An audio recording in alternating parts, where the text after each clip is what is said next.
आज की इस कहानी का शीर्षक है एक बोरी गेहूँ, जो चंपक बाल कहानी से ली गई है। प्रतापनगर एक बहुत ही संपन्न राज्य था। वहाँ के राजा बहुत ही प्रतापी थे और प्रजा का पूरा ख्याल रखते थे। राजा ने पूरे जीवन प्रजा की मन से सेवा की थी, लेकिन अब वह बूढ़े हो चले थे, तो मन में बड़ी दुविधा थी कि उनके बाद राज्य कौन चलाएगा। राजा साहब के 3 बेटे थे।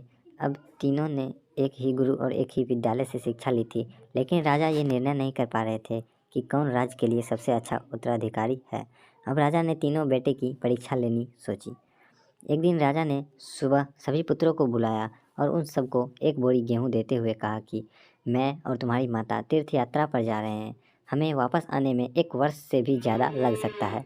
तुम तीनों की ये जिम्मेदारी है कि अपने हिस्से के गेहूँ को संभाल के रखना, और जब मैं वापस लौटूँ तो तुमको ये गेहूँ की बोरी वापस लौटानी है।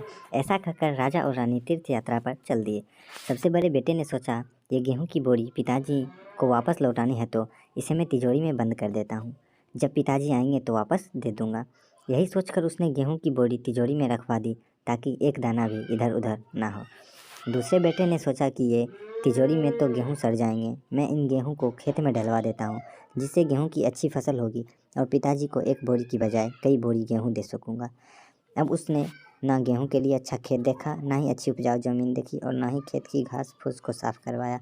बस ऐसे ही बंजर ज़मीन पर गेहूँ डलवा दिए और कभी उनकी देखभाल करने नहीं आया। उसे लगा कि अब अपने आप फसल आ जाएगी। तब तक आप चैनल पे नए हैं तो उसे सब्सक्राइब करके बेल आइकन दबा दें। तीसरा बेटा ज़्यादा समझदार था। उसने अपने मित्र के साथ मिलकर एक अच्छा खेत देखा जो बहुत उपजाऊ था। फिर उसकी मिट्टी बदलवाई, वहाँ घास फूस की सफाई कराई और फिर विधि अनुसार गेहूँ के दाने खेत में बो दिए। पूरी लगन और मेहनत से खेत की हिफाजत की, समय पर खाद पानी सब कुछ दिया। साल भर बाद पहली फसल आई। उसने फिर से उसे बोया और अन्न उपजा। खेत खलिहान लहलहाने लगा। राजा यही कोई 3 वर्ष बाद वापस लौट आया। तीनों पुत्र को देखकर बड़ी प्रसन्नता हुई, साथ ही मन में इच्छा भी थी कि ये जानने की बेटे ने गेहूँ के साथ क्या किया। पहले पुत्र ने जैसे ही तिजोरी खोल के दिखाई, अंदर से बहुत बुरी बदबू आ रही थी। सब कुछ सर राख हो चुका था। पिता ने कहा, ये अन्न है जिसमें हम सबका जीवन चलता है, और तुम इसकी देखभाल नहीं कर पाए, तुम क्या राज्य संभालोगे। अब दूसरा बेटा पिता को उस जगह ले गया जहाँ उसने गेहूँ को डलवाया था। वहाँ जाकर देखा तो जंगल था, बड़ी बड़ी घास फूस खड़ी थी, गेहूँ का तो नामो निशान ही नहीं था। राजा बहुत नाराज़ हुआ और उससे भी राज्य की उत्तराधिकारी बनाने से मना कर दिया। अब तीसरा पुत्र पिता को अपने खेतों पर ले गया। वाह, दूर से ही एक अलग खुशबू आ रही थी। गेहूँ की फसल लहलहा रही थी, चारों तरफ हरियाली और जीवन था, और उस खेत में 50 बोरी से भी ज़्यादा गेहूँ उत्पन्न हो चुका था और आज भी खेत में फिर से फसल खड़ी थी। राजा का मन देखकर बहुत प्रसन्न हुआ और राजा ने तीसरे बेटे को अपने राज्य का उत्तराधिकारी बनाने का निर्णय लिया।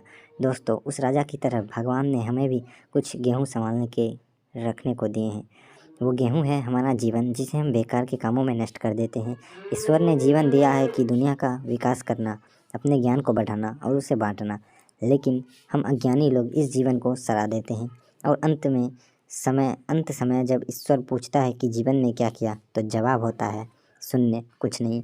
अपने मन की ज़मीन को साफ करिए, उससे जो घास फूस है वो हटाइए, मन में ईर्ष्या गुस्सा और व्यंजनों को हटाइए और अच्छाई के बीज बोइए, फिर ईश्वर आपसे बेहद खुश होंगे। धन्यवाद। आज का कहानी समाप्त हुआ।